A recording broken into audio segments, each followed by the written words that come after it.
الفاتحة لحد النبي المصطفى حبيبنا ونبينا شفينا رسول الله محمد صلى الله عليه وسلم وآله وصحبه أزواجه وذريته وآل بيته الطيبين الطاهرين ثم نجم الصحابة الكرامة والتابعين والتابعين لهم بإحسان إلى يوم الدين ثم جميع أرواح ولي الصالحين من الأقطاب والأبدال وأنجاب وأوتاد وأهل درك رجل الغيب من شرق الأرض المغاربها برها وبرها خصوصا شيخ القديان والإمام ابن حجر الأسقلاني وصولهم وفروهم ثم إلى أمواتنا وأمواتكم وآبائنا وآبائكم وأمهاتنا وأمهاتكم وأجدادنا وأجدادكم وجداتنا وجداتكم من شيخنا من شيخكم وعلمنا وعلميكم خصوصا إلى سيد الوالد حبيب طه بن محمد طه بن ميحة وأستاذ علي الهدية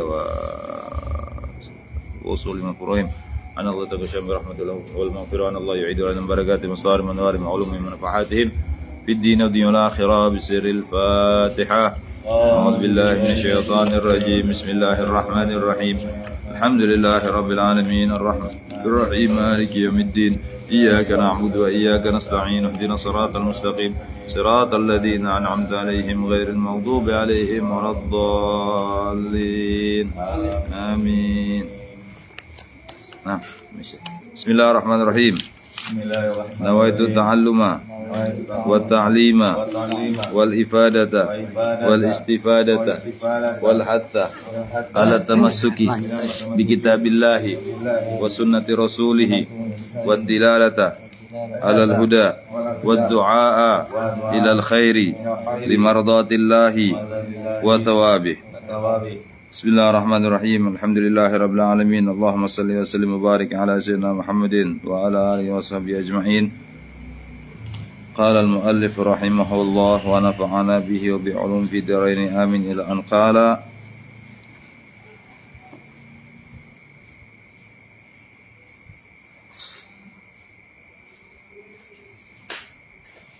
وأن حامد اللفاف, diriwayatkan daripada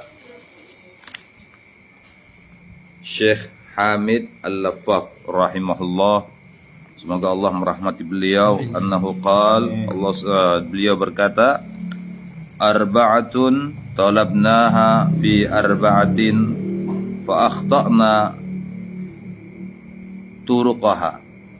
4 hal yang kami cari di dalam 4 hal dan kami salah di dalam jalannya. Fawajadnaha fi arba'atin ukhra, dan kami mendapatkan kebenarannya dalam 4 hal yang lain. Yang pertama, ya, jadi ada 4 hal ya yang dicari oleh Imam Hamid Al-Laffaf dalam 4 hal, tapi dia salah. Bukan 4 hal yang pertama, tapi 4 hal yang kedua yang benar. Yang pertama yaitu talabnal ghina fil mal fawajadnaha fil qanaah. Kami ini mencari kekayaan di dalam harta, padahal kekayaan itu bukan di dalam harta.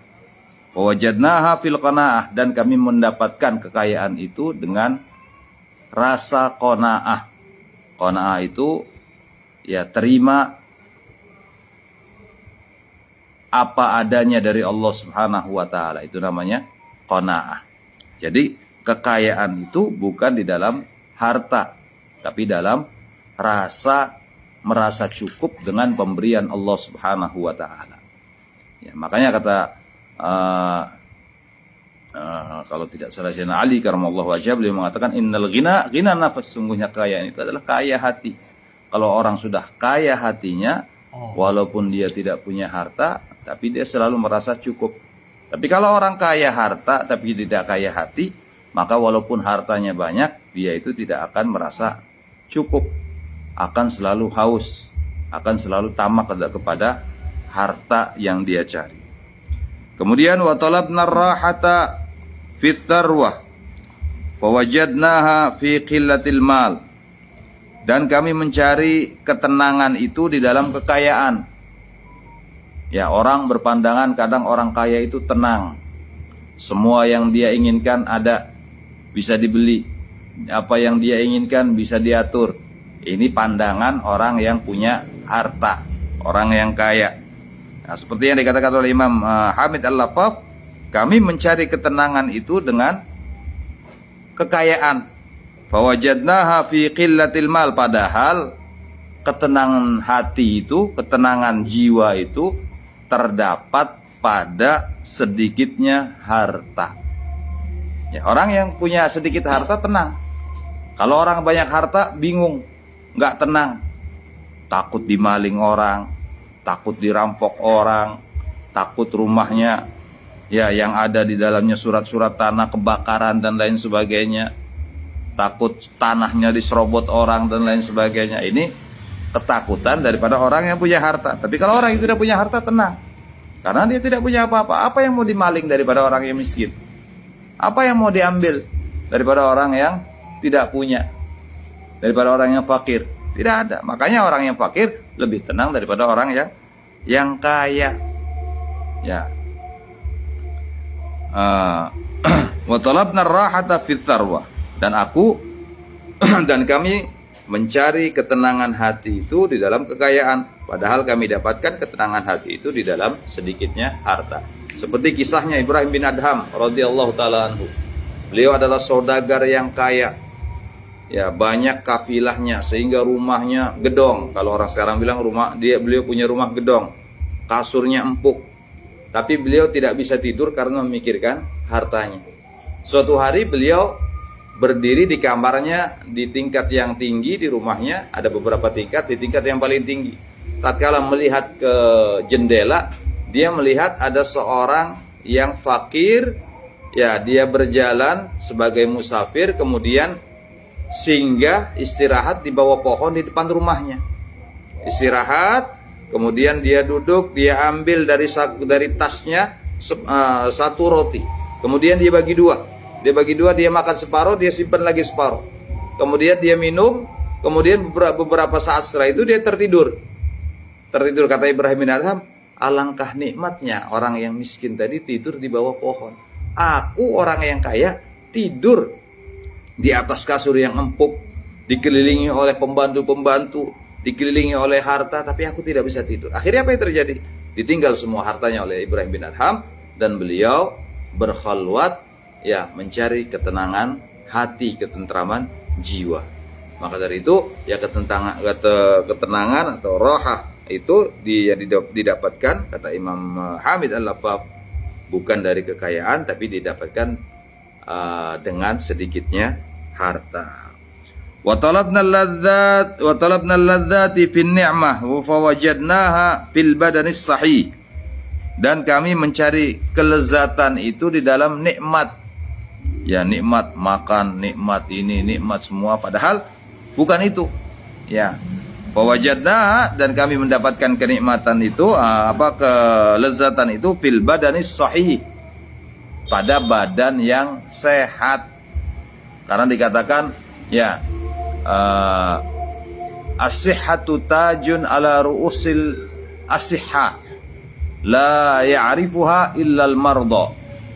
Sehat, rasa sehat itu, ya, sehatnya badan itu adalah satu mahkota yang diberikan kepada orang-orang yang sehat, dan tidak akan merasakan, ya, kesehatan, nikmatnya sehat itu kecuali orang yang sakit. Kalau kita sehat, lupa sama nikmat sehat tersebut. Tapi kalau sudah sakit, baru ingat, oh iya, enaknya orang yang sehat. Ya, kita sakit gigi misalnya, orang yang sehat makan sate, makan gulai, makan daging kambing, enak saja. Kita sakit gigi, kena anak-anak ribut saja sudah kesel. Nah, jadi kesehatan itu, ya, adalah kenikmatan. Kesehatan badan itu adalah kenikmatan atau kelezatan yang diberikan oleh Allah Subhanahu wa taala kepada hambanya. Wa talabna rizqa, yang keempat, wa talabna rizqa fil ardi fawajadnaha fis sama. Dan kami mencari rizki itu di bumi, padahal kami mendapatkan rizki itu dari langit, dari Allah Subhanahu wa taala, bukan dari bumi. Maknanya rizki itu bukan karena usaha dan kerja keras kita, tapi memang rizki itu, ya, sudah ditentukan oleh Allah Subhanahu wa taala. Walaupun kita bangun kerja mulai jam 3 subuh, ya, sampai jam 3 subuh lagi balik, tapi kata Allah Subhanahu wa taala, kalau rizkinya hari itu 100.000, tidak akan lebih daripada 100.000. Walaupun lebih bukan haknya. Mungkin hanya numpang lewat. Ya, mungkin tatkala dia dapat banyak, anaknya sakit butuh ke dokter yang dapat rezeki. Ya, duitnya berkurang karena berobat anaknya ke dokter dan lain sebagainya. Jadi memang rezeki itu sudah ditentukan oleh Allah Subhanahu wa taala. Makanya beliau Imam Hamid Al-Laffaf mengatakan, kami ini mencari rezeki di bumi. Ya, tapi kami dapatkan rezeki itu dari langit, dari Allah Subhanahu wa taala. Kemudian wa an Ali radhiyallahu taala anhu. Diriwayatkan dari Sayyidina Ali radhiyallahu taala anhu annahu qala, beliau berkata, arba'atu asya qaliluha katsir. 4 hal yang sedikit dari 4 hal tersebut dianggap banyak. Apa yang pertama? Al-waja', sakit, rasa sakit. Apabila orang sakit sedikit saja tapi rasanya seluruh badan banyak. Sakit gigi saja, yang dikasih sakit cuman giginya sama Allah Subhanahu wa taala, tapi yang terasa badan, kepala pusing, badan lemes dan lain sebagainya. Jadi sedikit saja tapi rasanya banyak.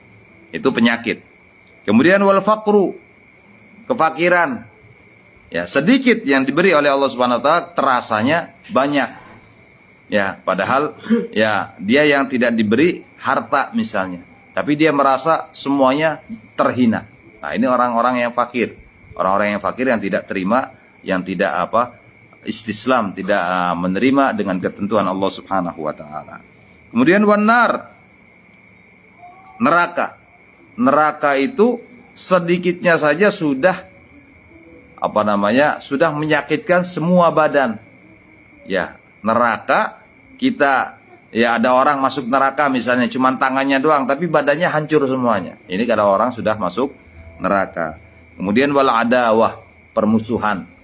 Kalau kita bermusuhan dengan seseorang, ya istilahnya dengan sebab sedikit akhirnya menjadi permusuhan yang sangat besar. Apalagi kalau di daerahnya Ustaz Sujai ini, ya ada istilahnya carok. Kalau sudah carok ini musuhan dari kampungnya ketemu di Saudi pun tetap ya berlanjut. Kadang sampai 7 turunan. Itu carok itu kadang sampai 7 turunan. Naudzubillah. Makanya ya sedikit daripada permusuhan akan berakibat fatal. Ya, akan berakibat fatal, akan bisa memusuhi semuanya.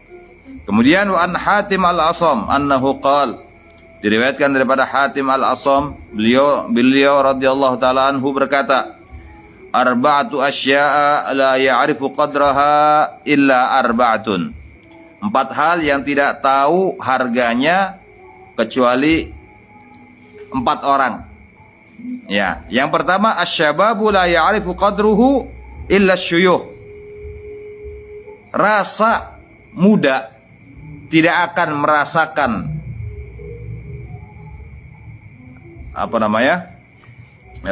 nikmatnya rasa muda itu kecuali orang yang sudah tua. Orang yang sudah tua, ya kalau ngelihat anak muda baru berasa, oh iya enaknya anak muda ini.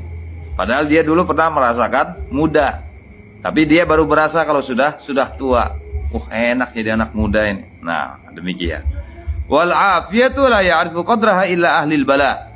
Dan sehat tidak akan mengetahui nilainya kecuali orang-orang yang terkena musibah.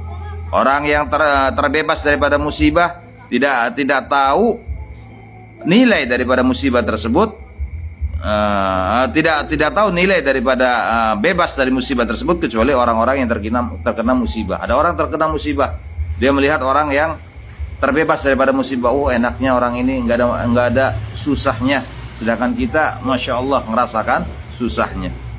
Ya. Wasihatu la ya'rifu qadraha illa al-mardha. Dan sehat, ya, tadi seperti dikatakan, tidak mengetahui nilainya kecuali orang yang sakit.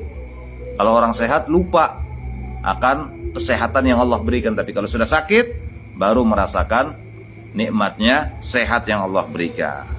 Wal hayatu la ya'rifu qadraha illa al-mauta. Dan hidup tidak tahu nilainya kecuali orang itu sudah mati. Makanya kalau orang yang di dalam Al-Quran dijelaskan bahwasanya orang-orang yang ada di alam kubur, mereka minta kepada Allah Subhanahu wa taala untuk dibangkitkan kembali walaupun satu saat untuk berbuat amal soleh. Ya, untuk berbuat amal soleh karena mereka tahu nilainya amal soleh setelah wafat. Tapi tatkala hidup, mereka sia-siakan waktunya. Mereka tidak manfaatkan waktunya untuk beribadah kepada Allah Subhanahu wa taala. Mereka tidak gunakan nikmat yang Allah berikan, fasilitas yang Allah berikan untuk beribadah kepada Allah Subhanahu wa taala. Akhirnya dia menyesal, dan penyesalan itu terjadi setelah orang itu wafat. Kalau sudah wafat baru tahu nilainya hidup, nilainya nikmat yang Allah berikan tatkala dia masih hidup. Wallahu a'lam bishawab. Sedikit-sedikit saja insyaallah, lama-lama hatam.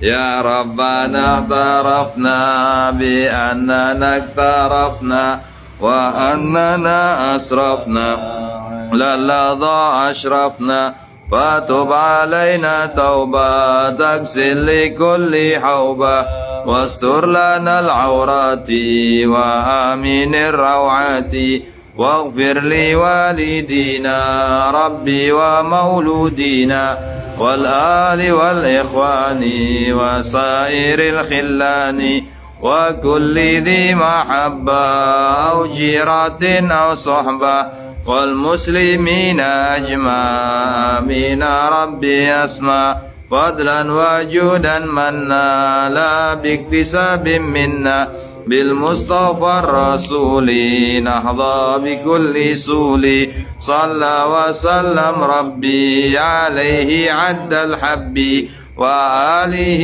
وصحبه داد تشي الصحب والحمد لله في البدء والتناهي ربنا انفعنا بما علمتنا ربي علمنا الذي ينفعنا ربي فقهنا وفقه لنا وكربت لنا في ديننا ما الكدر وتذكر ربي وفقنا وفقكم لما ترتضيك ونفع لك رحمة وارزق الكل حلا دائما وخلاتك على ما نحظى بالخير ونكفى كل شر ربنا اصل لنا كل شؤون وقر برضا منك العيون واقضي ربنا كل الديون قبل أن تأتينا رسلا من ربك فير واستر أن تكر من ستر وصلاة الله تمشى المصطفى من إلى الحق دعانا والوفاء بكتاب في للنشي الشفاء وعلى آل كرام الشرفاء وعلى صحب المصاب الغرار اللهم اهدنا بهداك واجعلنا ممن يساره في رضاك ولا تولدنا وليا سواك ولا تجعلنا من خلف أمرك وعصاك واسمنا الله ونعم الوكيل ولا حول ولا قوة إلا بالله العلي العظيم صلى الله على سيدنا محمد وآله وصحبه وسلم الحمد لله رب العالمين بالقبول. أعوذ بالله من الشيطان الرجيم بسم الله. إياك نعبد وإياك نستعين اهدنا الصراط المستقيم صراط الذين أنعمت عليهم. Assalamualaikum warahmatullahi wabarakatuh.